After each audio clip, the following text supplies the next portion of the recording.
وقد توقفنا في درس الماضي عند قول المصنف رحمه الله فصل التاسع أظن الفصل التاسع نعم Ustaz, نعم. صح. طيب, kita telah membahas tentang makna fiqih dan usul fiqh dan juga berkaitan tentang hukum-hukum syar'i, baik itu wajib, baik itu adalah mandub, baik itu mubah, mahdzur, sahih dan batil. Tapi sepertinya ada satu kata yang kemarin saya keliru sepertinya menyampaikan maknanya, yang berkaitan tentang ihtimalus samma. Saya kemarin lupa.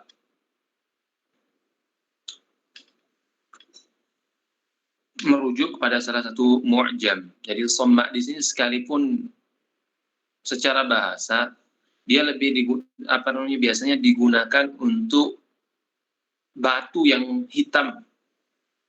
Tapi di sini maksudnya adalah seperti yang disampaikan oleh muhakkiknya, bahwasanya samma ini, istimal samma maksudnya adalah an yujallila jasadahu. Jallala yujallilu maksudnya adalah ghatta yughatti. An yujallila jasadahu kullahu bil kisai atau bil izar katanya. Jadi menutup seluruh tubuhnya. Jadi sampai-sampai tangannya pun nggak bisa bergerak karena ditutup dengan kain. Jadi nggak ada lubang untuk tangannya. Menutup seluruh tubuhnya ini dengan kain termasuk di antara hal yang dimakruhkan. Nah itu mungkin barangkali sepertinya ada mengganjal di hati saya. Tafadhal untuk kelanjutan selanjutnya fasal tasi' al-qari'una. Ana Aqra Ustaz. Na'am. Bismillah, alhamdulillah, wassalatu wassalamu ala Ibda bilhamdulillah. Bismillah, alhamdulillah, wassalatu wassalamu ala rasulillah wa ala alihi wa ashabihi wa man walah. Amma ba'du, Allahumma ghfir lana wa li shaykhina wa lil muslimina. يقول المؤلف رحمه الله تعالى فصل وأما أصول الفقه فهي الأدلة التي يبني عليها الفقه الأحكام وما يتوصل به عليها فهي الأدلة التي يبني عليها الفقه الأحكام. يبني نعم جزاك الله خير.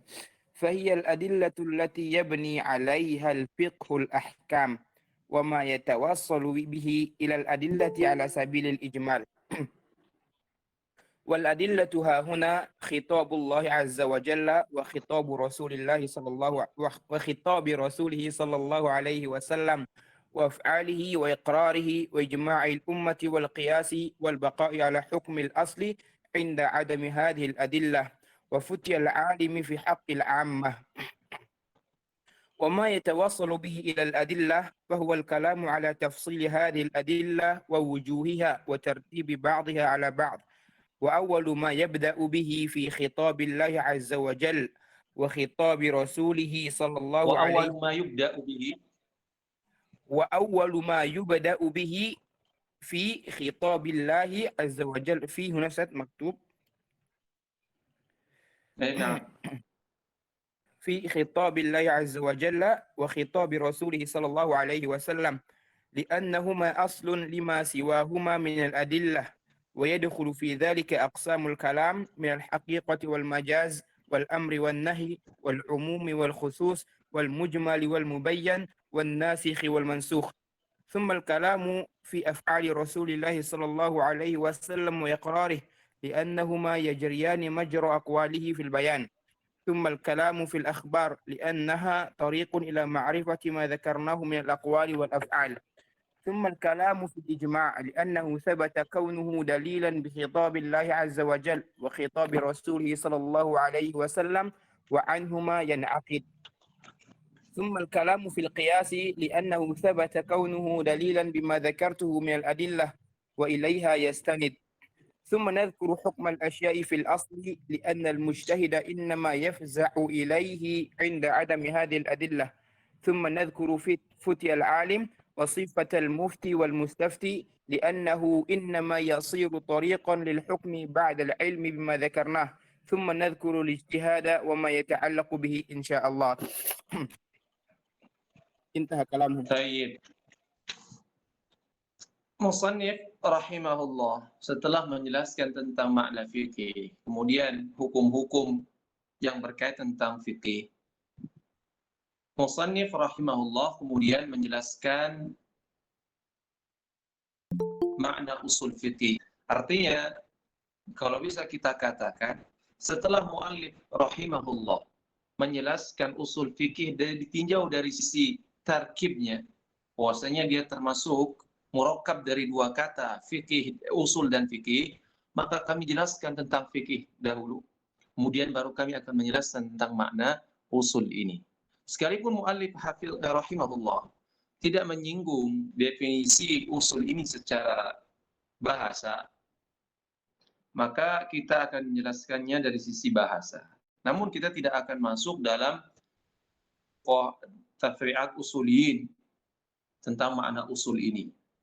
Kita akan menjelaskan satu atau dua di antara makna usul ini, karena telah maklumlah.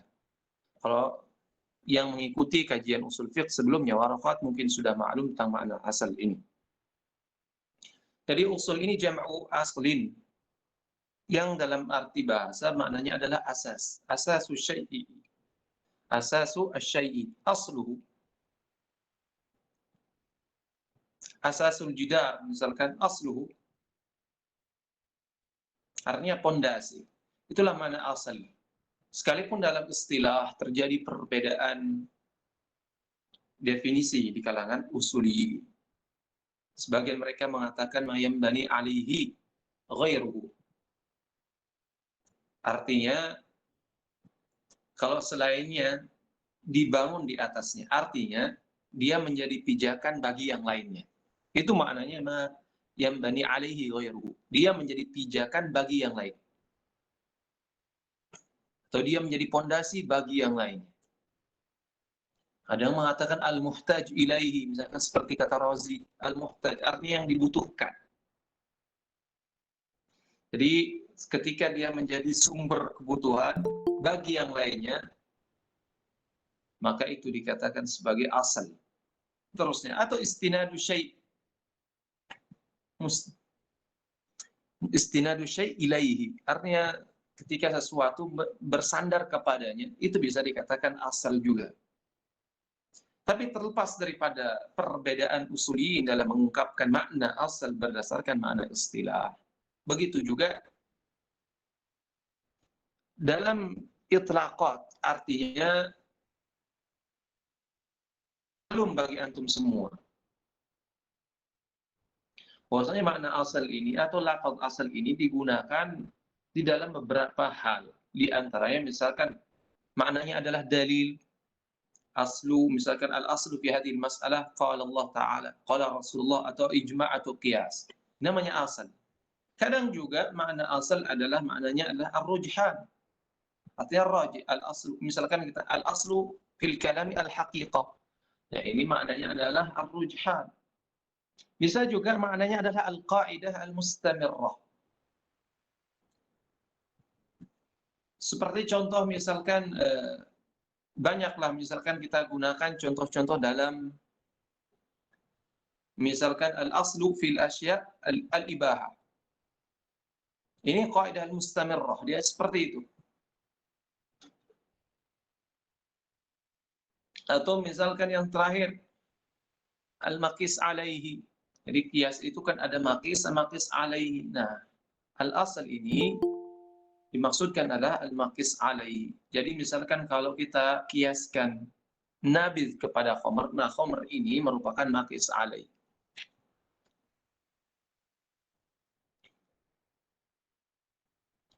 Bahkan ada yang menambahkan lagi adalah istishab katanya. Al-aslu baqa'u ma kana ala ma kan. Jadi asal ini maksudnya adalah istishab, hukmul asli.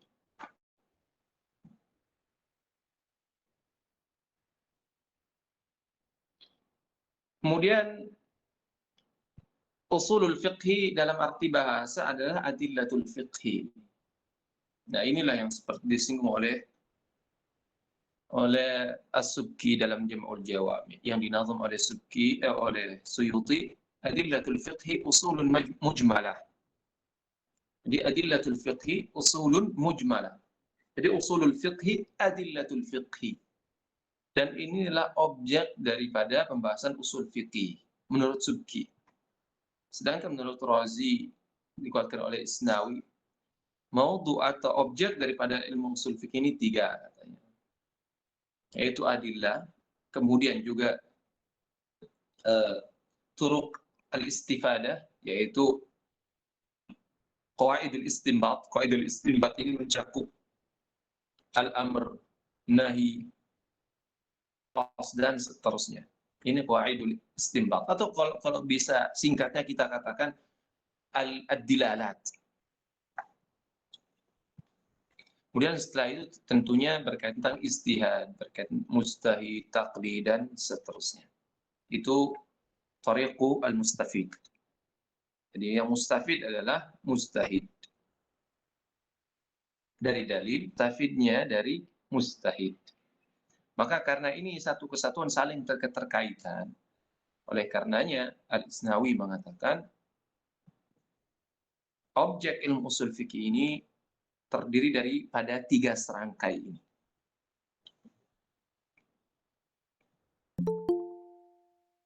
Nah, apa sih definisi daripada usul fikih ini menurut Abu Ishaq Asy-Syirazi? Namun sebelum itu, yang ma'ruf di kalangan usuliyin, definisi usul fikih ini adalah, kata Suyuti, illatul fiqhi usulun mujmalah wa qila ma'rifatu ma yadullu lah wa turuq istifadatin wal mustafid arifun biha usuliyul atid. Tapi yang ma'ruf adalah definisi bahwasanya yang namanya ma'rifatu adillah al-ijmaliyah wa turuq istifadatin minha wa halil mustafid. Ini yang ma'ruf lah. Jadi yang namanya usul fikih itulah mengetahui dalil-dalil fikih ini secara global. Wa turuq istifadati minha, metode untuk istifadah dari dalil-dalil tersebut. Wa halil mustafid, juga mengetahui tentang kondisi siapa yang mustafid ini, yaitu mujtahid dan muqallid. Itu definisi yang ma'ruf.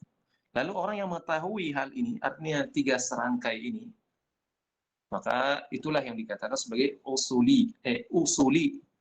Seperti kata Suyuti tadi, arifun dia usuliyul atid. Al-atid al-hadir al-muhayya.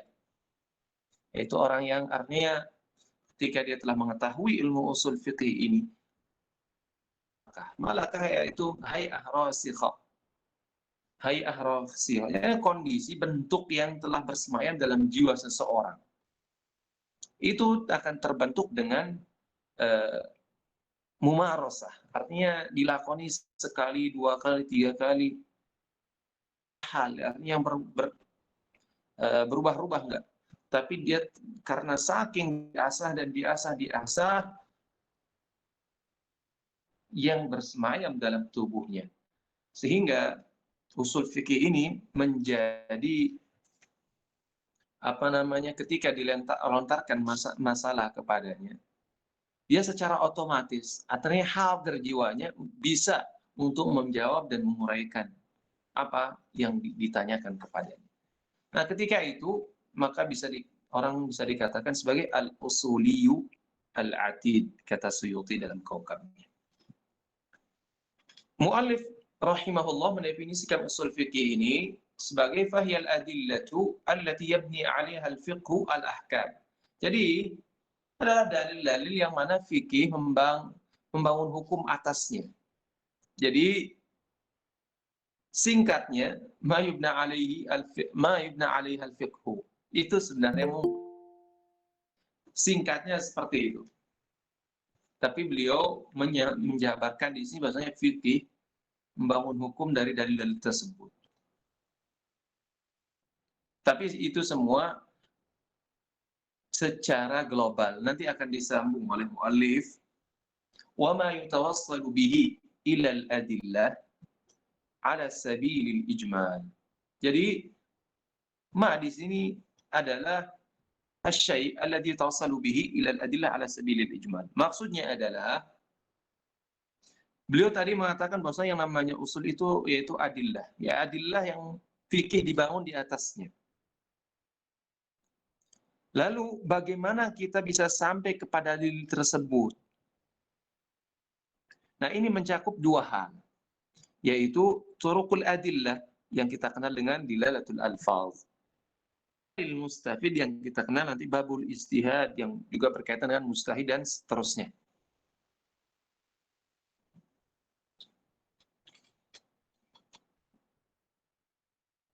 Lalu dijelaskan oleh muallif di sini. Adillah yang antum maksudkan sebagai usul fikih itu, yang mu'tabar itu yang seperti apa?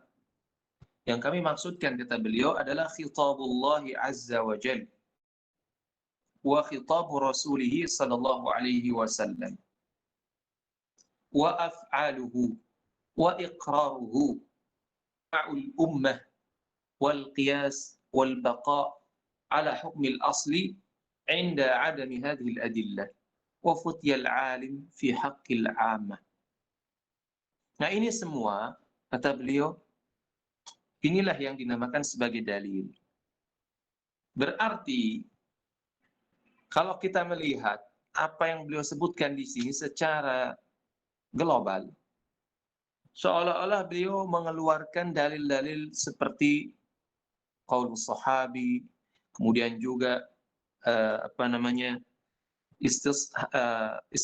istihsan, kemudian juga syar'u man qablana,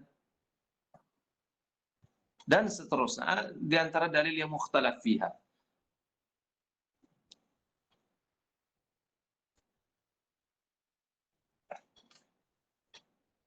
Kemudian beliau menjelaskan secara rinci apa sih yang dimaksudkan wa ma yutawassalu bihi ila adillah ala sabilil ijmal. Beliau katakan yang kami maksudkan sebagai jadi sesuatu yang dijadikan sebagai kendaraan untuk sampai kepada maksud daripada adillah. Itu seperti apa sih? Jadi penjelasan seputar rincian daripada dalil itu. Jadi sifat-sifat yang mengelilingi dalil itu seperti apa? Karena dalil itu terkadang mujmal, kadang juga mubayyan, kadang dalil itu mutlak, kadang muqayyad, kadang am, kadang khas, kadang dia amr dilalahnya, kadang juga nahi. Nah, inilah yang maksud beliau, tafsil hadhihi dalil adillah wa wujuhiha wa tartibi ba'dihha ala ba'din. Karena dalil ini pasti setelah antum mengetahui bentuk-bentuknya tadi, tatkala terjadi kontra satu dengan yang lainnya, maka mesti harus ada yang didahulukan, mana yang diakhirkan, mana yang dikuatkan, mana yang dilemahkan. Nanti semua itu akan dijelaskan oleh muallif sesuai dengan apa yang beliau sampaikan. Nah, setelah itu tentunya setelah antum mengetahui bahwasannya adillah itu terdiri dari khitabullah sampai kemudian futyal alim fi haqqil amah, maka beliau pun menyusun kitabnya sesuai dengan susunan yang beliau sebutkan. Oleh karenanya beliau mengatakan wa awwalu ma yubda'u bihi fi khitabillah. Jadi bab yang pertama yang ingin beliau jelaskan dalam kitabnya ini adalah menjelaskan tentang khitabullah ta'ala. Tentunya maksudnya adalah Al-Quran. Kemudian setelah itu adalah khitabu Rasulih sallallahu alaihi wasallam. Kenapa beliau memulai dengan khitabullah dan khitabu Rasulih sallallahu alaihi wasallam? Li'annahuma aslun lima siwahuma minal adillah. Karena Quran dan Sunnah ini adalah pokok bagi selainnya. Jadi dalil-dalil yang lain seperti ijma' dan qiyas, istihsan, istishab, dan seterusnya, ini merupakan cabang farak daripada khitabullah dan sunnah Rasulullah sallallahu alaihi wasallam. Sudah sepantasnya yang menjadi sumber itu harus didahulukan, karena darinya kita mengambil. Gak mungkin cabang didahulukan, sedangkan cabang diambil dari sumber, maka dari sumber baru kemudian menyebar. Wa yadkhulu fi dzalika aqsamul kalam. Tentunya ketika tentang khitabullah, khitab Rasulullah sallallahu alaihi wasallam, maka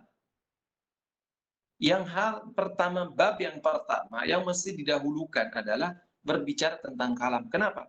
Karena Quran dan Sunnah ini kan dalam bahasa Arab, maka mesti ada pembukaan, muqaddimah, sebelum nanti membicarakan tentang amr, nahi, umum dan khusus. Jadi tarkibil kalam, dari sisi mufradatnya, dari sisi tarkibnya. Nah, karena kalam ini ada yang haqiqah dan juga ada majaz, maka setelah itu sudah sepantasnya didahulukan. Setelah itu baru beliau menjelaskan tentang makna amr, nahi, umum, khusus, mujmal, mubayyan, nasikh dan mansukh. Kemudian setelah itu beliau menjelaskan tentang af'al Rasulullah sallallahu alaihi wasallam dan iqrarnya. Kenapa beliau menomorduakan pembahasan af'al, padahal ini juga adalah dalil? Kenapa tidak disamakan dengan khitab? Karena asal dalam khitab itu kan adalah sifatnya qaul. Maka itu, dan qaul dilalahnya itu jelas. Kalau af'al itu terkadang mengandung beberapa kemungkinan. Kita melihat seseorang melakukan, bisa menunjukkan wajib, bisa juga menunjukkan itu adalah mandub dan seterusnya. Tapi pada umumnya qaul itu menunjukkan kepada dilalahnya kepada sebuah objek itu tegas, lebih jelas, berbeda dengan af'al. Oleh karenanya muallif menomorduakannya. Li'annahuma yajriyan majra aqwalihi fil bayan. Iya. Jadi fungsi af'al dan iqrar ini seperti bagaimana fungsi qaul. Karena qaul dari sisi menjelaskan, dalam kasus haji, dalam sholat, sallu kama ra'aitumuni usalli, khudhu anni manasikakum. Semua dalil ini sifatnya adalah mujmal, tapi penjelasannya secara praktik atau secara praktis dari Nabi Sallallahu Alaihi Wasallam. Begitu juga ikrar Nabi Sallallahu Alaihi Wasallam akan kebolehan dalam berbagai kasus, nanti akan dijelaskan oleh muallif. Kemudian setelah itu beliau menjelaskan tsummal kalam fil akhbar, tentang khabar. Kenapa beliau menjelaskan tentang khabar ini? Karena dia adalah tariq ila ma'rifati ma dzakarnahu min al-aqwali wal iqrar tentunya. Karena khabar ini adalah cara kita untuk mengetahui qaul Nabi sallallahu alaihi wasallam dan af'alnya. Maka sudah sepantasnya kita mengkaji tentang akhbar ini. Lalu setelah itu beliau menjelaskan tentang ijma'.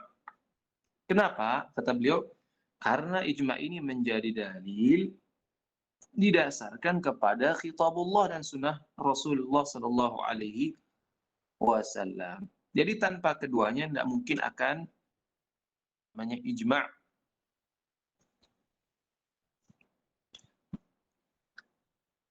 Kemudian beliau setelah menjelaskan tentang ijma', beliau menjelaskan tentang qiyas. Karena qiyas ini sumbernya adalah Quran, Sunnah, dan ijma'. Maka sudah sepantasnya kalau dia diakhirkan dari yang ketiga tadi.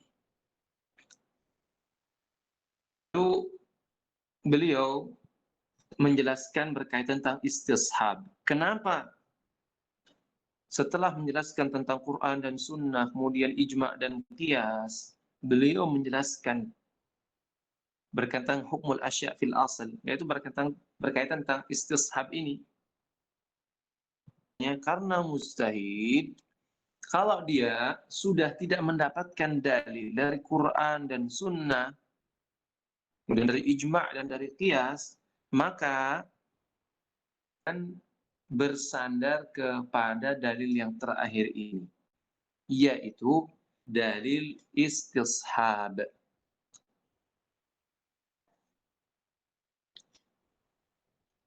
Lalu setelah itu beliau mengakhiri kitabnya dengan menjelaskan tentang Futyal Alim. Futyal Alim ini dikategorikan oleh beliau sebagai salah satu di antara dalil. Kenapa? Kan jadi pertanyaan, bagaimana fatwa seorang alim ini bisa menjadi dalil bagi seorang awam? Karena orang awam kan percaya apa yang disampaikan oleh orang alim ini berdasarkan firman Allah Subhanahu wa taala, fas'alu ahla dzikri in kuntum la ta'lamun. Dan terkadang jadi futya alim ini jadikan sandaran bagi orang awam karena dia tidak ada kemampuan untuk bisa beristimbat langsung dari Quran dan Sunnah. Jadi dia mencukupkan mempercayakan agamanya kepada orang alim ini. Jadi seolah-olah orang alim ini adalah sebagai dalil baginya. Wasifatil mufti, صفات المفتي والمستفتي لأنه إنما يصير طريقا للحكم بعد العلم بما ذكرناه. Kemudian beliau setelah itu menjelaskan terakhir bab tentang sifat al-mufti dan mustafti. Maksudnya adalah berkaitan tentang mustahid, sifat al-mustahid wal muqallid. Mustafti ini adalah muqallid. لأنه إنما يصير طريقا للحكم بعد العلم بما ذكرناه.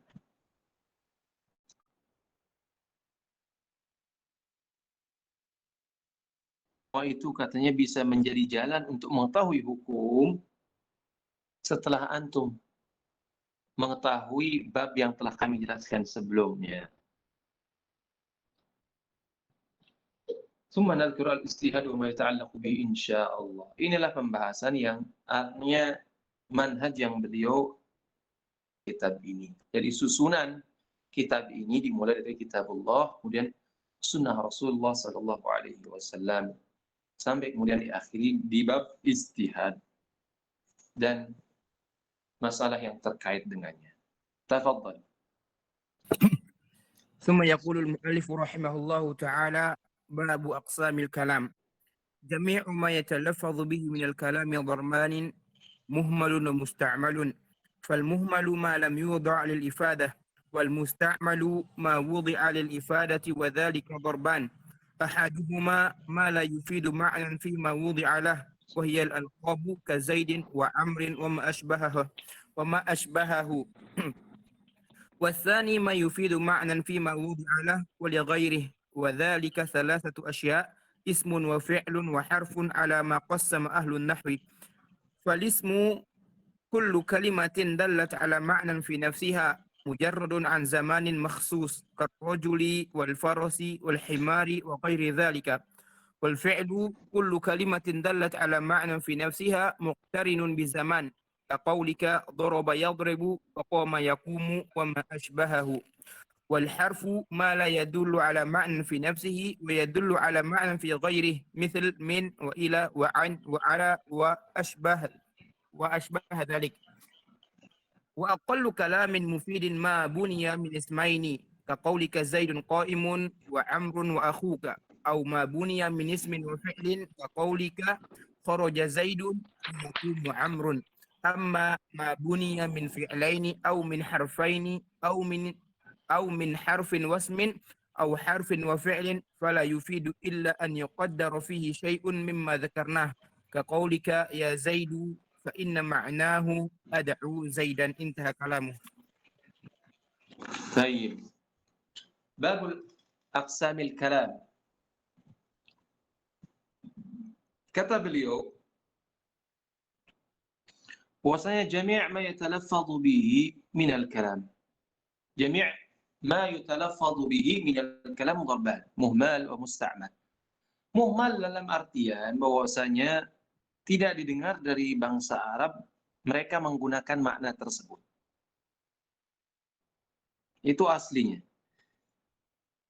Seperti misalkan daiz. Kebalikan daripada zaidun, daiz jadi muhmal. Artinya tidak didengar dari bangsa Arab atau tidak ada dinukil dari bangsa Arab bahwasanya mereka menggunakan kata tersebut. Seperti daiz ini misalkan. Musta'mal didengar dari bangsa Arab, lawan daripada muhmal ini. Artinya didengar di bangsa Arab bahwasanya mereka menggunakan lafaz tersebut. Lafaz tersebut menunjukkan kepada makna. Sedangkan muallif rahimahullah di sini mendefinisikan muhmal ma lam yudha' lil ifadah.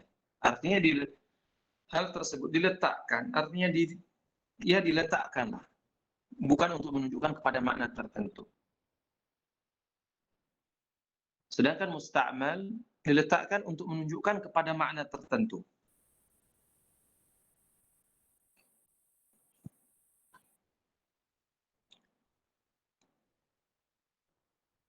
Telah kita sebutkan tadi muhmal, dia tidak diletakkan untuk menunjukkan kepada makna tertentu. Artinya muhmal tidak menunjukkan apa-apa. Nah, itu seperti makna daiz tadi. Seperti lafaz daiz ma'am. Wal musta'mal mawdi'a lil ifadah. Dan ini pun katanya, musta'mal ini diletakkan untuk menunjukkan kepada sebuah makna. Dan dia ada dua macam. Pertama, ma la yufidu ma'nan fi mawdi'a lahu.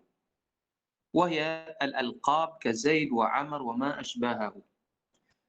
Yang pertama, dia diletakkan untuk menunjukkan kepada makna. Tapi nama lafaz tersebut tidak diletakkan untuk menunjukkan kepada makna. Dalam artian misalkan seperti Zaid katanya.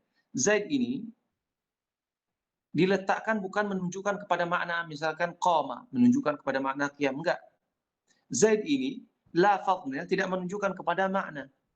Tapi dia diletakkan sebagai nama alam saja. Untuk membedakan dia dengan yang lainnya. Jadi Zaid wa Amr wa Khalid wa Muhammad wa Fatimah wa Sa'ad dan seterusnya. Ini dia tidak menunjukkan kepada makna tertentu.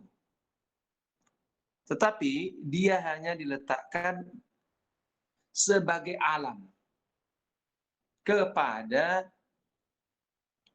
sosok tertentu, kepada orang tertentu. Sehingga bisa membedakan antara Khalid dengan Muhammad, dengan Ahmad, dengan Sa'ad misalkan, dengan Amr dan seterusnya. Jadi itu. Kemudian yang kedua, ma yufidu ma'nan fi ma wudi'a lahu. Artinya dia menunjukkan kepada makna. Jadi lafaz ini diletakkan untuk menunjukkan kepada makna. Fi nafsi, tentunya lafaz tersebut diletakkan untuk menunjukkan kepada makna. Nah, itu terbagi menjadi tiga. Pertama isim, kemudian fi'il, kemudian harf. Sebagaimana pembagian ahli nahwu. Kata mereka wa kalimat kalamun lafdhun mufidun kastaqim wa ismun wa fi'lun thumma harfun lil kalim. Jadi kalim. Yang kalim itu terdiri daripada tiga kalimat. Sawa'an mufidah atau ghair mufidah. Kalim. Tapi kalau kalam menurut ahli nahwu kalamun lafdhun mufidun kastaqim. Mesti dia berupa lafaz mufid.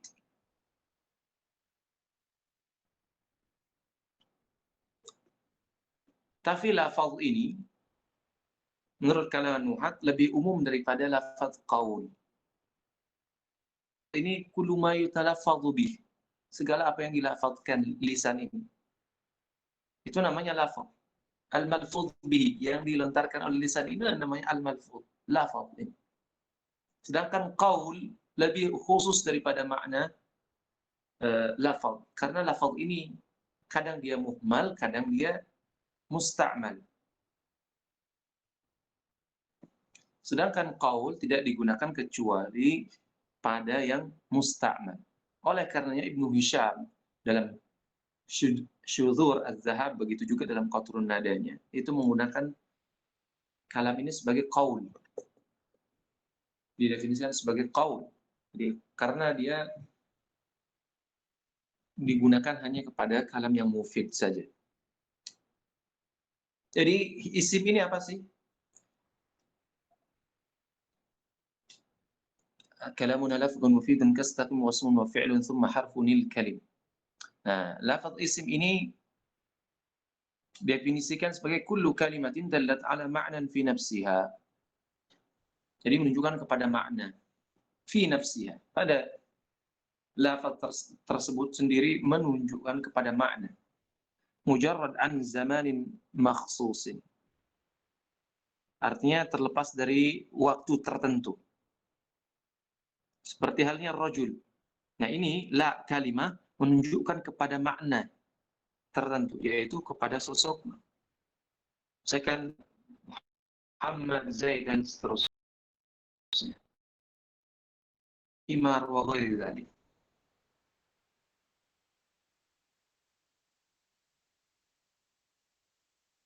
Bentuknya seperti ini, himar juga demikian. Ini namanya ism. Wal fi'lu kullu kalimatin dallat ala ma'nan fi nafsiha.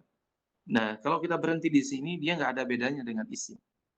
Sama-sama menunjukkan kepada makna fi nafsiha. Tapi bedanya adalah kalau isim mujarrad an zamanin makhsus, artinya dia terlepas dari kaitan zaman. Tidak menunjukkan kepada waktu tertentu. Beda dengan fi'il ini, dia menunjukkan kepada waktu tertentu. Muqtarinnya ada, setidaknya ada 3. Belum, sedang, dan telah. Konteks Arab zaman itu 3 saja. Qabliyah, ba'diyah, ma bainahuma.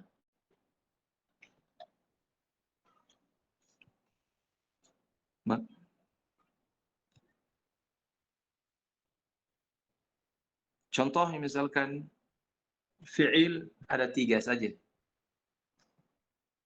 Fi'il madhi, fi'il mudhari', fi'il amr, fi'il amr. Fi'il madhi antum sudah ma'ruf lah. Begitu juga fi'il mudhari' ma'ruf. Fi'il amr juga ma'ruf. Fi'il amr itu menunjukkan mustaqbal, karena nggak mungkin menunjukkan telah lewat atau sedang, belum.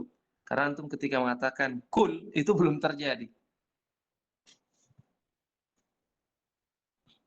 Kalau fi'il mudhari' mungkin sedang dilakukan atau akan dilakukan. Tapi kalau madhi pasti sudah pernah terjadi.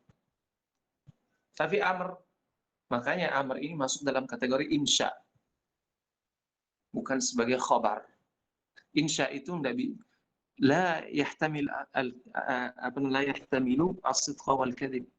Karena belum terjadi. Kul, kita katakan padanya makan.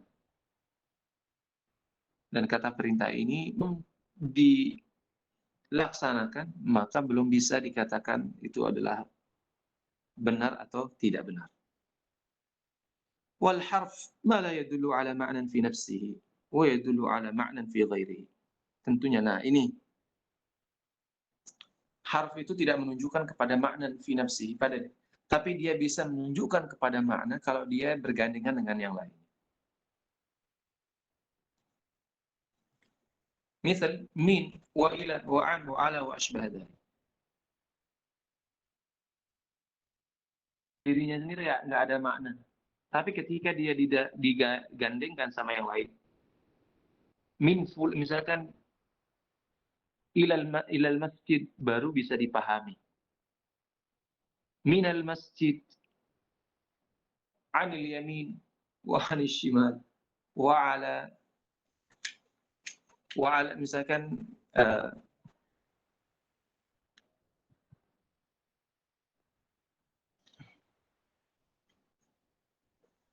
وما أشبه ذلك له وعلى كل ضامر يأتينا من كل فج عميق.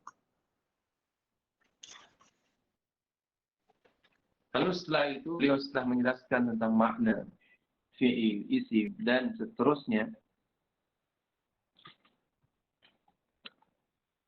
bahwasanya yang namanya kalam itu tidak terlepas dari tiga hal tadi, terangkai dari tiga hal tadi, nggak lepas dari isim, fi'il dan isim dan harf. Oleh karenanya beliau mengatakan wa aqallu kalamin mufidin ma bunya min ismain. Kaqaulika Zaidun qa'im wa Amrun akhuka. Kata beliau, kalam yang mufid itu paling sedikit disusun dari dua hal saja. Dari isim saja katanya, dari dua isim. Di antaranya Zaid qa'im, ini biasa contoh zaman dahulu ini. Zaidun qa'im, Amr akhuk dan seterusnya. Mungkin kita bikin contoh yang lain saja. Muhammad misalkan, atau misalkan Ahmad Tayyar misalkan. Wa Amr atau misalkan Khalid muhandis. Nah, ini terdiri daripada dua isim.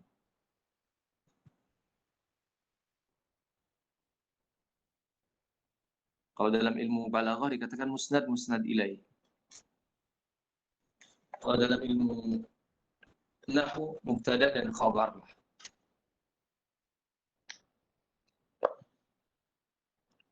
Kemudian kata beliau, di samping kalam mufid itu di samping disusun dari dua isim, bisa juga disusun dari isim dan fi'il. Contohnya, kata beliau, kharaja Zaidun, atau kita berikan contoh lain-lain lah. Akala Taijo misalkan.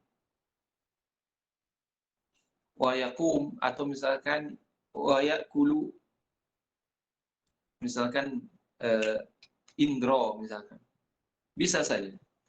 Artinya contohnya sudah ma'ruf lah bagi antum semua. Yang selanjutnya beliau katakan wa amma. Nah, ini yang menjadi iskal adalah sebagian usulin menukil bahwasanya mungkin katanya kalam mufid itu tersusun dari fi'lain atau dari dua harf atau dari huruf dan isim atau dari huruf dan fi'il. Namun kata beliau enggak. Itu mungkin, tapi dengan syarat an yuqaddar fihi syai'un mimma zakar. Tapi mesti katanya harus ada takdirnya dengan apa yang telah kami sebutkan di atas tadi. Imma katanya dengan fi'il, isim dengan fi'il, atau isim dengan isim. Itu mesti. Nggak boleh misalkan huruf dengan huruf, misalkan min Zaidin. Mesti antum takdir di sini imma dengan fi'il, imma dengan isim, mesti. Misalkan min fi'lain katanya, contohnya qama yaqumu. Mungkin enggak? Akhadha ya'kulu, misalkan. Akhadha ya'kulu. Akhadha fi'il. Ya'kulu fi'il katanya. Boleh dong. Dan ini adalah enggak. Ada takdirnya di sini, ada isimnya. Akhadha misalkan ya'kulu. Huwa ya'kulu. Huwa ini dhamir. Dhamir termasuk isim. Au min harfain misalkan katanya. Contoh min dari yang min indi. Enggak mungkin. Min indi. Min dengan ind. Di sini sama huruf. Tapi mesti harus ada takdirnya. Misalkan min indi Khalidin.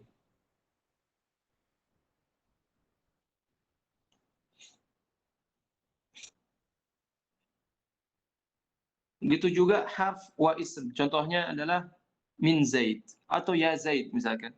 Ya di sini kan harf Zaid juga, Zaid adalah isim.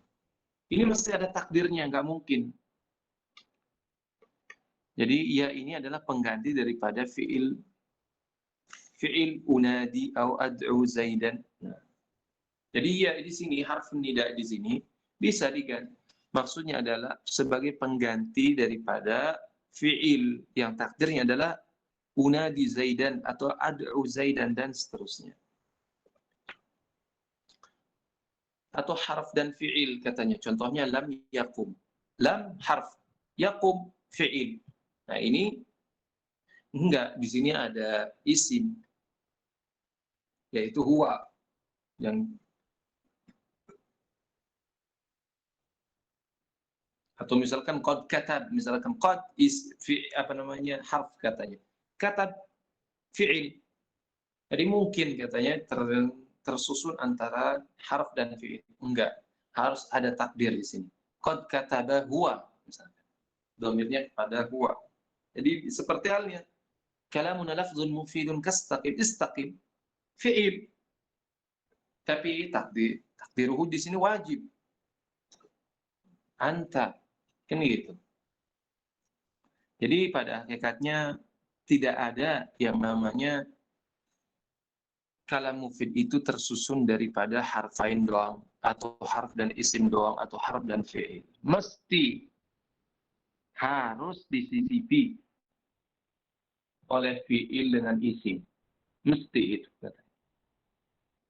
Atau isim dengan isim.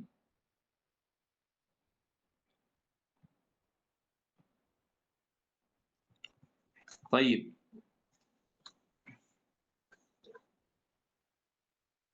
Kita ambil sedikit mungkin dari al-qaul bil haqiqah wal majaz. Tafadhal. ثم يقول المؤلف رحمه الله تعالى باب القول في الحقيقة والمجاز والكلام المفيد ينقسم إلى حقيقة ومجاز وقد وردت اللغة بالجميع ونزل به القرآن ومن الناس من أنكر المجاز في اللغة وقال ابن داود ليس في القرآن مجاز وهذا خطأ لقوله تعالى جدار يريد أن ينقض ونحن نعلم ضرورة أن الجدار لا إرادة له وقال تعالى واسأل القرية ونحن نعلم ضرورة أن القرية لا تخاطب فدل على أنه مجاز فأما الحقيقة فهي الأصل في اللغة وحدها كل لفظ استعمل فيما وضع له من غير نقل وقيل ما استعمل فيما اصطلح على التخاطب به وقد يكون للحقيقة مجاز كالبحر حقيقة في الماء المجتمع الكثير ومجاز في الفرس الجواد والرجل العالم فإذا ورد اللفظ حمل على الحقيقة بإطلاقه ولا يحمل على المجاز إلا بدليل وقد لا يكون له مجاز وهو أكثر اللغات فيحمل على ما وضع له. طيب. Sekarang muallif rahimahullah membahas tentang haqiqah dan majaz. Artinya, kalam mufid ini, setelah kami menjelaskan kalam mufid ini tersusun daripada mufradat, kemudian dalam bentuk tarkib, maka kalam mufid ini tidak lepas dari dua kondisi. Imma dia menunjukkan haqiqah, artinya kalam mufid ini ketika dia telah tersusun murakkab seperti ini, dia nggak lepas dilalahnya. Imma menunjukkan kepada makna haqiqah, jadi lafaznya itu menunjukkan kepada makna haqiqah, atau kadang lafaz tersebut menunjukkan kepada majaz.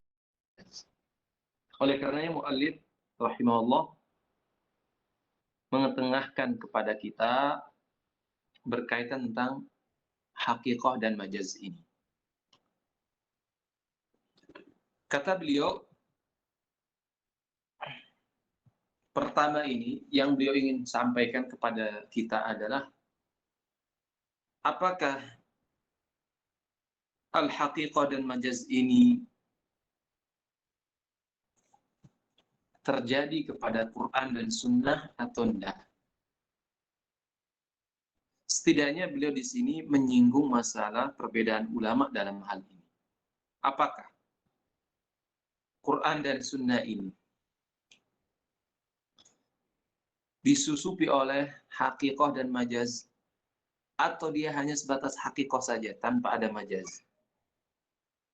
Menurut mazhab beliau, hakikoh dan majaz ini masuk dalam Quran maupun kepada sunnah. Kenapa? Quran dan sunnah ini kan datang dalam bentuk bahasa Arab. Nah, karena bangsa Arab dikenal dari mereka itu, mereka menggunakan lafaz hakikoh dan majaz. Nah, konsekuensi dari itu adalah Allah Subhanahu wa taala menurunkan Quran dan sunnah sesuai dengan dialek Arab. Kalau sesuai dengan dialek Arab, artinya apa yang berlaku dalam bahasa Arab tentunya juga akan berlaku pada Quran dan sunnah ini. Sehingga hakikoh dan majaz ini masuk dalam Quran dan sunnah. Orang yang mengingkarinya, ini bukan hal yang baru ya. Orang yang mengingkari hakikoh dan majaz ini dalam Al-Quran atau taksimnya sendiri itu dipermasalahkan, perbedaan menjadi hakikoh dan majaz, itu sejak lama. Bukan sejak Ibnu Taimiyah dan Ibnu Qayyim, enggak. Bahkan dari kalangan Asy'ariyah juga ada yang menolak pembagian majaz ini dalam Al-Quran. Atau dari kalangan lain juga seperti Ibnu Daud ini katanya, yaitu Ibnu Daud Al-Zahiri. Maksudnya Ibnu Daud ini adalah Ibnu Daud Al-Zahiri. Ini juga mengingkari majaz dalam Al-Quran.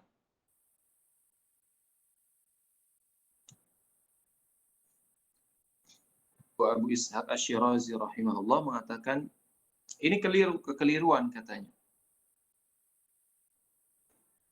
Lalu apakah Anda punya dalil? Iya, kami mempunyai dalil. Contohnya adalah qauluhu ta'ala yuridu an yanqadda fa'aqama. Law syi'ta lattakhadha 'alaihi ajra. Jidar yuridu an yanqadda. Jidar ini kan benda mati. Benda mati itu tidak memiliki kemauan.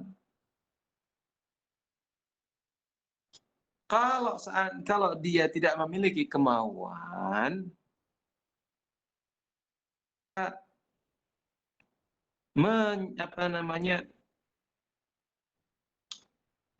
meletakkan atau menempelkan sifat iradah kepada jidar ini, itu ketika dia miring, yuridu an yanqadha, itu miring, mau jatuh, itu seolah-olah seperti sifat yang melekat pada manusia. Jadi sifat miring itu di isti'arah, namanya isti'arah, sifat yang ada pada orang yang memiliki iradah kepada yang tidak memiliki iradah, karena memiliki kesamaan di sana. Ada kesamaan, ada musyabahahnya. Jadi posisi dia mau jatuh dengan posisi miring itu, pelan-pelan demi pelan-pelan, itu seperti seolah-olah seperti sifat yang ada manusia ya. Seperti sifat yang ada pada makhluk yang bernyawa. Padahal kita kenal bahwasanya jidar ini tidak bernyawa.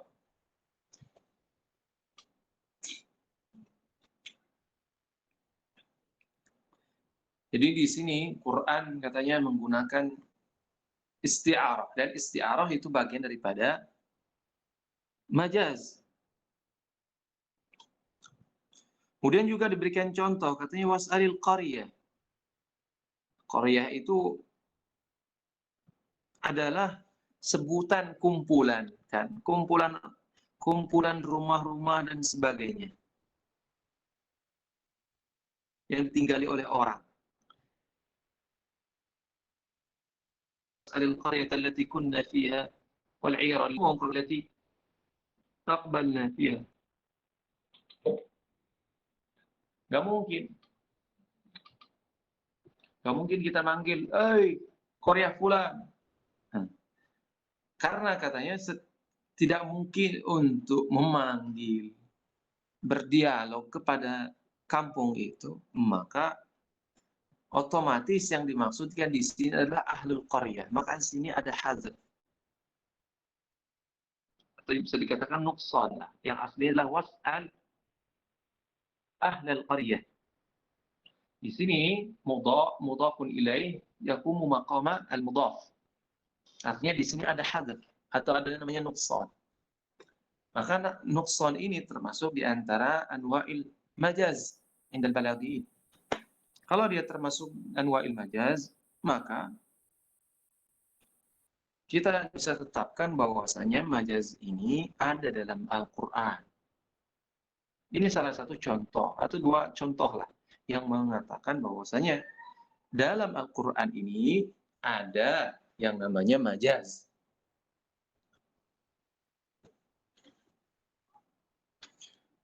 Adapun berkaitan dengan orang yang tidak mengatakan yang mengatakan bahwasanya tidak ada majaz dalam Al-Qur'an.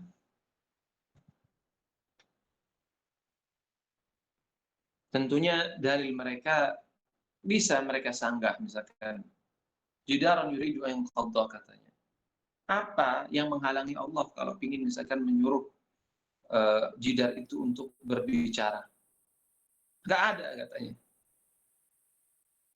Begitu juga was'alil qaryah, apa yang menghalang Allah untuk subhanahu wa ta'ala menjadikan Korea itu bisa berbicara? Nggak mustahil kan katanya. Begitu juga majaz itu bisa dusta. Kita katakan hakikoh juga bisa. Hakikoh itu juga bisa. Misalkan orang mengatakan fulan di rumah. Ini kalamnya hakikoh, tapi belum tentu muatannya adalah hakikoh. Makanya ada bedanya dengan hak dengan hakikoh katanya.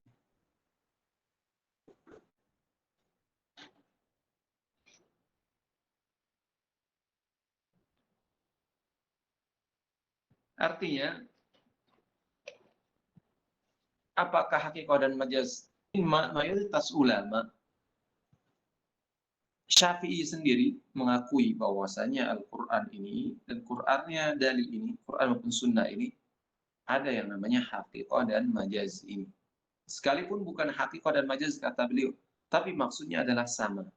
Orang yang menolak hakikoh dan majaz, pembagian menjadi hakikoh dan majaz, mereka katakan sebagai uslubul Arab. Terserah kita bilang, mau Anda katakan itu sebagai uslubul Arab atau yang lainnya, tapi secara substansi sebenarnya sama saja, nggak ada perbedaan katanya. Oleh karenanya Ibnu Qudamah dalam Raudhahnya mengatakan orang yang menolak ini sama dengan mukabarah. Lalu setelah itu beliau menjelaskan tentang makna hakikoh. Apa sih hakikoh itu?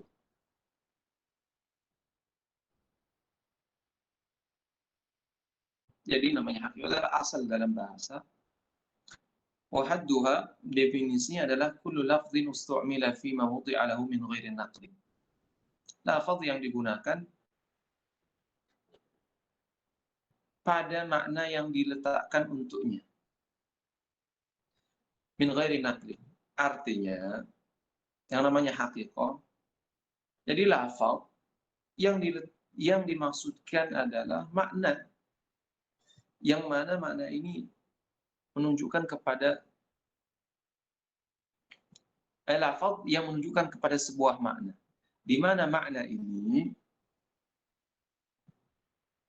bukan tanpa ada yang namanya nakal sebelumnya. Artinya nggak ada perpindahan dari satu makna ke makna lain. Artinya ya udah dia diletakkan misalkan anggap al-faras, ya dia menunjukkan kepada hewan tertentu, atau asad menunjukkan kepada makna tertentu saja.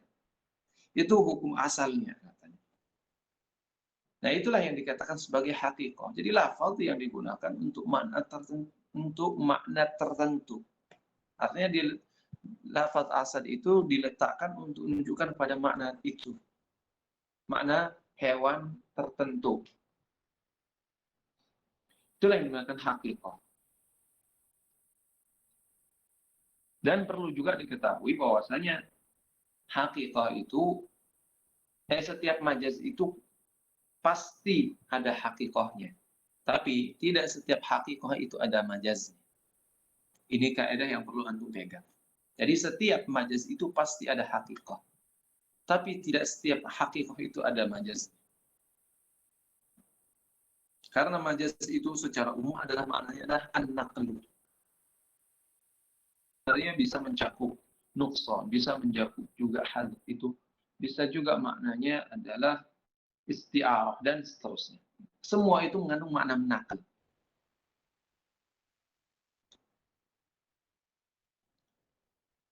Dan juga di antara makna kedua, di antara makna hakikah kata beliau, waqila mastu'mila fi mastuliha ala takhatubihi.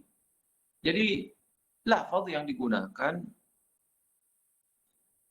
atau lafaz yang disepakati untuk berdialog, berinteraksi dengan lafaz tersebut. Artinya lafaz itu diletakkan berdasarkan kesepakatan. Itulah maksudnya mastu'mila fi mastuliha ala takhatub. Artinya sebuah lafaz dipakai tapi kepada makna tertentu tapi berdasarkan kesepakatan.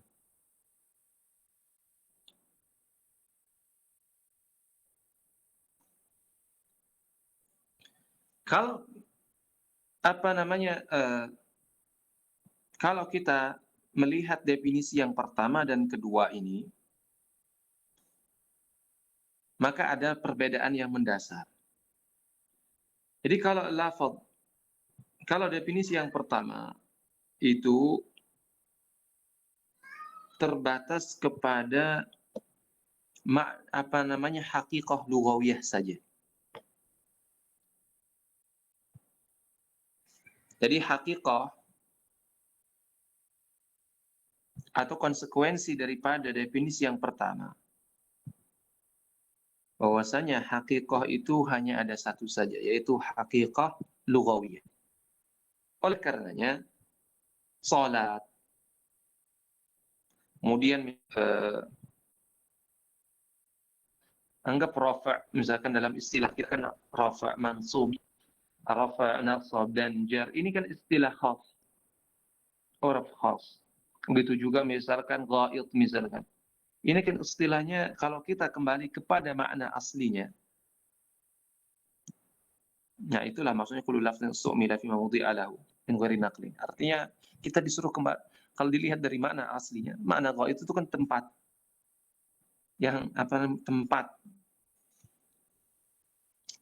yang dilobangi di bumi atau di tanah.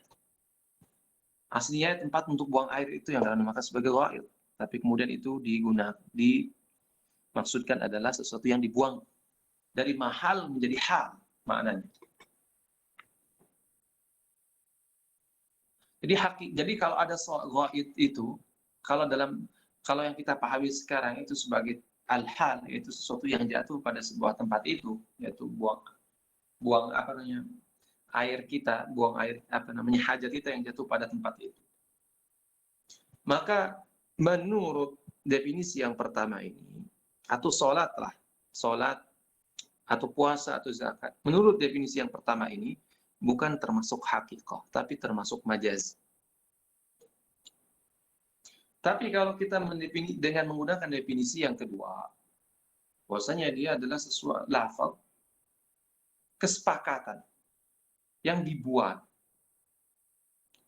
maka mungkin untuk dikembangkan menjadi tiga, yaitu hakikah syar'iyyah, hakikah lughawiyah, hakikah syar'iyyah, dan hakikah urfiyah. Hakikah lughawiyah, misalnya seperti yang kita katakan tadi, mana puasa, hakikah lughawiyahnya kan imsak. Imsak kok. Baik ya imsak kala, dari bicara, makan, dan seterusnya, itu dikatakan imsak. Itu salat, misalkan maknanya doa. Shalli alaih. Tapi kalau kita lihat, kalau kita setuju bahwasanya hakikah itu ada hakikah syar'iyyah, maka puasa itu adalah hakikah yang dibuat oleh syarak. Jadi ketika dia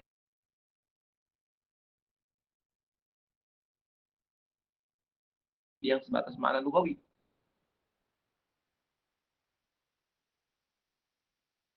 Jadi kalau kita makna tertentu Jadi sebuah hayat, sebuah perbuatan yang dimulai dari takbir, kemudian diakhiri dengan salam. Inilah hakikat. Artinya kalau dilentorkan sholat, maksudnya adalah hakikat syariah. Begitu juga uruf, seperti kita sebutkan tadi. Dabah misalkan. Kalau kita lihat dari makna lughawiyah, kullu ma yadubbu 'alal ard, segala yang berjalan di muka bumi ini dikatakan sebagai dabbah. Tapi kemudian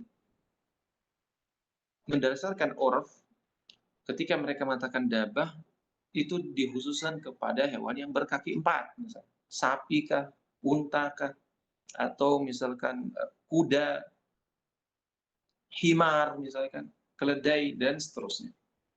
Nah ini, dan inilah yang dijadikan dipegang oleh mayoritas ulama bahwasanya hakikah itu terbagi jadi tiga hal ini. Lughawiyah, syar'iyyah, dan urfiyah. Dan urf itu dibagi menjadi dua, seperti telah maklum bagi antum semua, yaitu urf am dengan urf khas. Nah, urf khas ini, am yang tadi misalkan, kalau khas ini seperti apa namanya, istilah berdasarkan ahlul funun masing-masing kan beda. Kan apa, ahli nahu punya istilah sendiri, usul punya ahli istilah sendiri, fikih punya istilah sendiri, balaghiyin, mantiq. Begitu juga ilmu-ilmu yang lain mereka memiliki istilah tersendiri. Nah, itu dikatakan sebagai urf khas. Nah, semua itu bisa dikatakan sebagai hakikah urfiyah, amah atau khassah.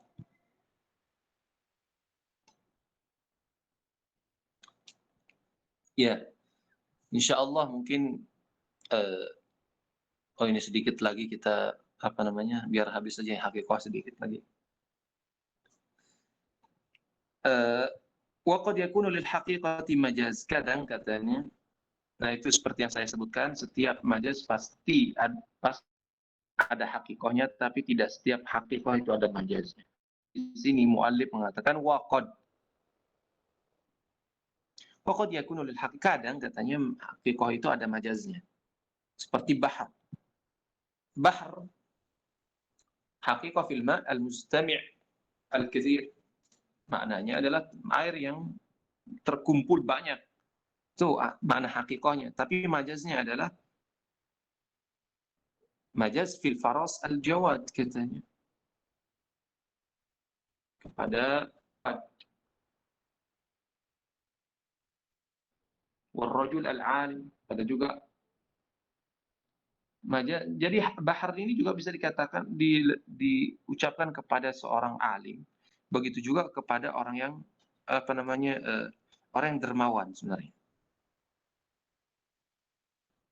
Fa idza warada al-lafdhu humila 'ala al-haqiqah bi itlaqihi.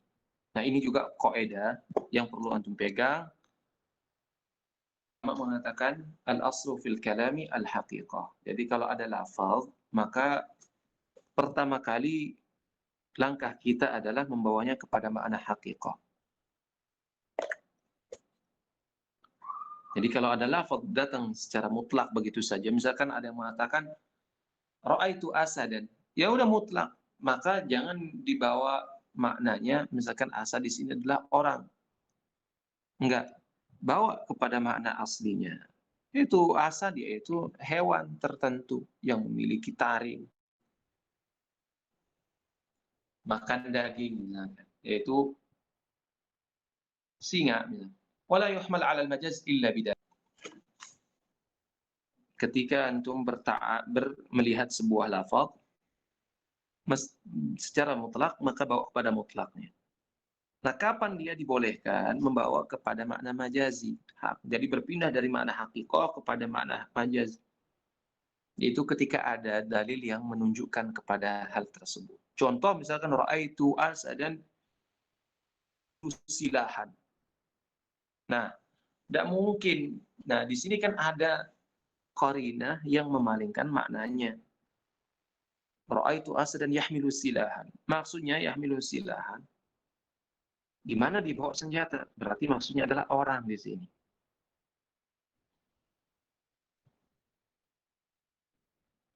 Waqad la yakunu lahu majaz. katanya kadang lafaz tersebut tidak memiliki majaz dalam artian bahwasanya hakikah ini kadang tidak memiliki majaz. Wa huwa aktsarul lughat katanya. Dan itu adalah mayoritasnya. Di mayoritas lughat itu tidak ada majaznya katanya. Fayuhmal ala ma wudi'a lahu, artinya dibawa kepada makna aslinya. Wallahu alam bissawab.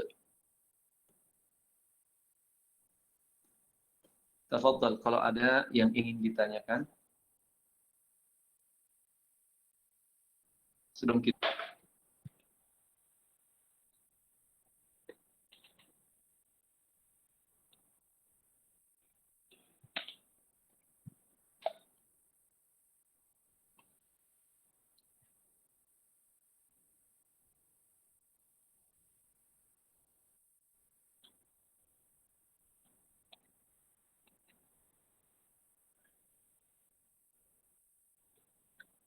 Gimana? Tidak ada yang ditanyakan? Kalau memang tidak ada yang ditanyakan, kita tutup kajian kita pada malam hari ini. Assalamualaikum Ustaz. Waalaikumsalam warahmatullahi wabarakatuh. Ustaz mau tanya, apakah ada kemungkinan dalam satu kalam itu di kalangan ulama berbeda pendapat menilai yang misalkan ulama yang satu menilai itu adalah hakikat, tapi ulama yang lain itu adalah majas itu. Itu ada kemungkinan nggak Ustaz itu? Iya, itu ada kemungkinan. Terlebih bagi mereka yang mengatakan bahwasanya tidak ada majaz di dalam Quran maupun Sunnah. Mereka akan mengatakan, sekan ada ayat jidara yuridu an yanqadha. Ini hakikah katanya. Atau misalnya was'alil qaryah, ini hakikah. Menurut dia. Tapi bagi yang mengatakan bahwasanya hakikah dan majaz itu ada, maka mereka akan mengatakan enggak, ini adalah majaz. Karena jidar itu tidak memiliki iradah, benda mati itu tidak dibekali iradah. Tapi kondisi yang sedang terjadi daripada dinding tersebut yang miring, miring dan mau jatuh itu seolah-olah memiliki keinginan untuk jatuh. Padahal hakikatnya benda mati tidak memiliki keinginan. Itu bagi yang mengatakan bahwasanya itu termasuk bagian daripada majaz. Tapi mengatakan hakikah ya tidak masalah katanya. Itu hakikah karena apa salahnya Allah Subhanahu wa taala yang menginginkan kalau dia memiliki keinginan. Siapa yang mencegah katanya. Jadi berangkat dari itu iya.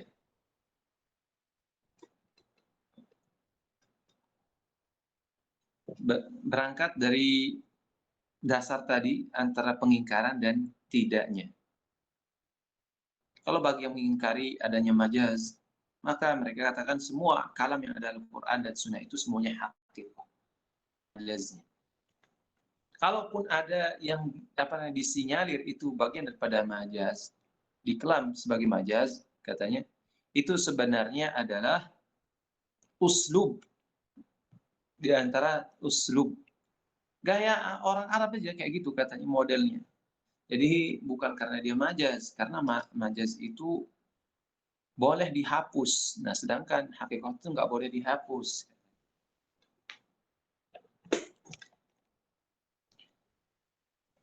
Kemudian, apakah kalau seandainya ini berangkat dari keyakinan awalnya?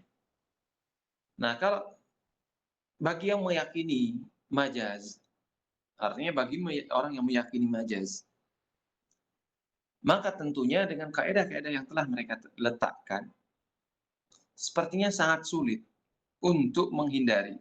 Misalkan kalau ada dalam ayat Al-Quran atau Sunnah yang telah masuk dalam kategori yang telah mereka nanti letakkan. Karena majaz ini kan beragam. Ada yang namanya ziyadah seperti firman Allah Subhanahu wa taala laisa kamitslihi syai'un.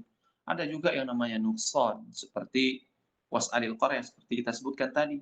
Begitu juga takdim wa ta'khir. Misalkan walladzi akhrajal mar'a faj'alahu ghutha'an ahwa, dan isti'arah jidarun yuridu an yanqadda, dan seterusnya. Banyak ada model anwa'il majaz. Nah, sepertinya sangat sulit kalau saya katakan kalau ahli majaz ini mereka khilaf menentukan ayat atau hadis kalau itu tidak dimaksudkan adalah majaz. Oleh karenanya tepat kalau seandainya mu'allif rahimahullah di sini memulai kitabnya dengan menyebutkan masalah apakah ada yang namanya haqiqah dan majaz ini atau tidak. Nah ini, karena nanti kalau orang yang sudah mengakui akan adanya majaz, sepertinya agak sulit kalau saat mereka menentang bahwasanya ini majaz atau tidaknya. Kenapa? Karena ketika mereka mengatakan ini majaz, itu ada kriterianya, indikatornya, ada rambu-rambunya. Kalau sudah terpenuhi, maka sepertinya sangat sulit kalau mereka mengatakan terjadi khilaf di dalam menghukumi akan pemajazannya. Seperti halnya anggap kita katakan kalau lampu merah seandainya, lampu merah, itu kayaknya sulit bagi orang mengatakan lampu merah itu maksudnya adalah berjalan atau hati-hati. Pasti mereka pahami kalau sudah ada lampu itu, kita mengimani lah bahwasanya lampu lalu lintas ini fungsinya ini. Kalau ada tanda ini, bagi orang yang bisa melihatnya, maka mustahil mereka mengatakan lampu merah itu adalah lampu hijau. Nah, kecuali kalau dia tidak bisa membedakan warna, mungkin akan terjadi khilaf di sana. Tapi pembicaraan kita di sini adalah orang yang orang yang sehat, artinya pandangannya baik, begitu juga dalam masalah majaz ini. Kalau dia mengatakan majaz, meyakini dan tak mengetahui kriteria majaz tersebut, maka sungguh tidak akan terjadi khilaf di dalam menghukumi kemajazannya. Itu barangkali Allah a'lam. Iya.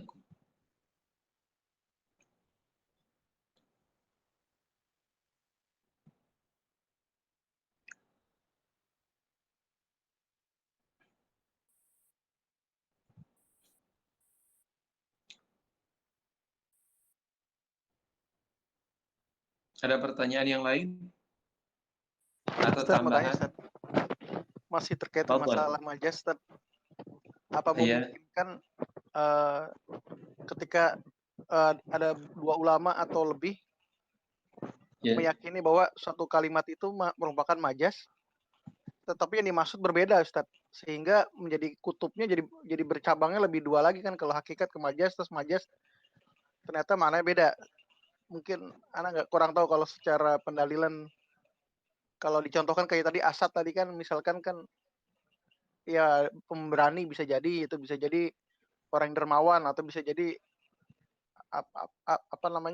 yang lain lah, atau ya tadi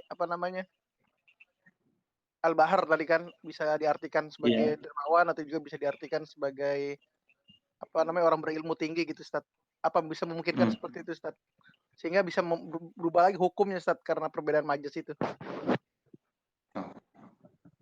Jadi maksud antum konteks, jadi mereka sepakat bahwasanya itu majaz.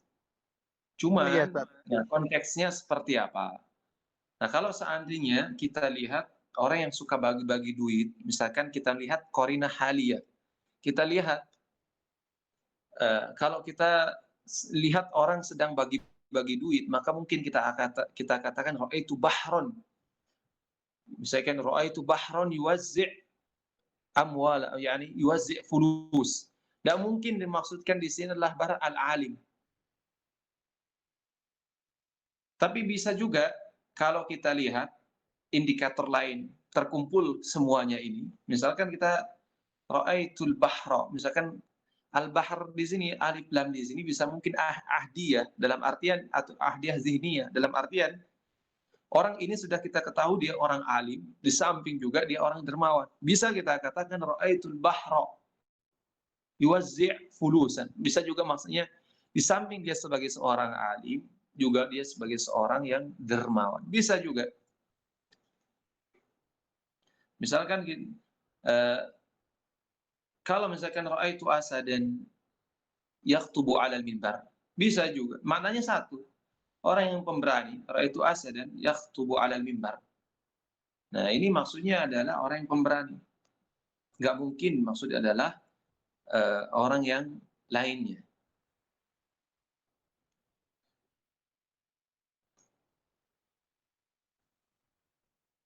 Paham Ustaz. Jadi bisa kok ini ya, tergantung konteksnya Ustaz ya. Iya. Nah, makanya di antara syarat majaz itu mesti dia ada qarinahnya.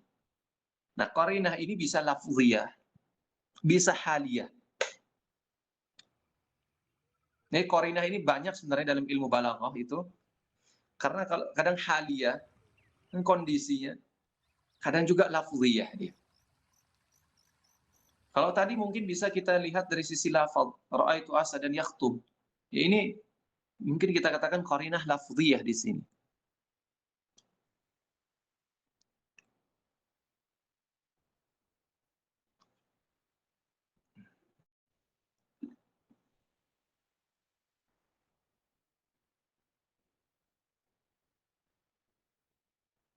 Tafadhal. Kalau ada yang terakhir sebelum kita tutup.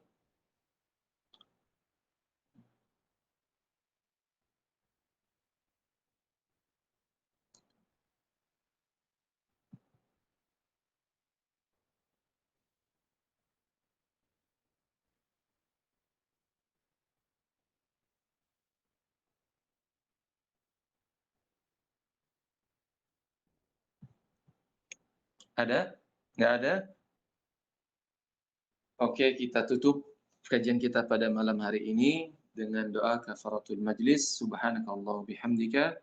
Asyhadu an la ilaha illa anta astaghfiruka wa atubu ilaik. Assalamualaikum warahmatullahi wabarakatuh. Waalaikumsalam. Waalaikumsalam warahmatullahi wabarakatuh.